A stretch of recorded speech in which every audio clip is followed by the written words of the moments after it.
যেই ব্যক্তি রাতের বেলা এই দোয়াটি 3 বার পরে ঘুমিয়ে যাবে, আল্লাহর নবী বিশ্বনবী সাল্লাল্লাহু আলাইহি ওয়াসাল্লাম বলেন, সকাল বেলা যখন আল্লাহ তাআলার বান্দা ফজরের নামাজের মাঝে যখন উঠবে, আল্লাহ নবী বলেন রাতের বেলা এশারের নামাজ পড়ার পরে, খাবার খাওয়ার পরে আল্লাহর বান্দা যদি এই দোয়াটা 3 বার পড়তে পারে, তাহলে আল্লাহ পাক রব্বুল আলামিন সকাল বেলা ঘুম থেকে ওঠার আগে আগে আমার আল্লাহ তাকে নিষ্পাপ মাসুম বাচ্চার মতো আমার আল্লাহ পবিত্র বানায়া দেই।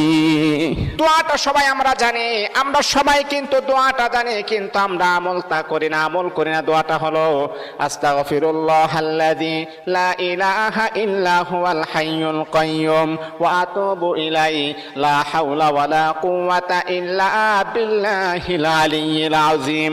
3 বার যদি আপনি পড়তে পারি, ইনশাআল্লাহ আল্লাহ পাক রব্বুল আলামিন আমার আপনার জীবনের সমস্ত গুনাহগুলোকে আমার আল্লাহ ক্ষমা করে দিবে।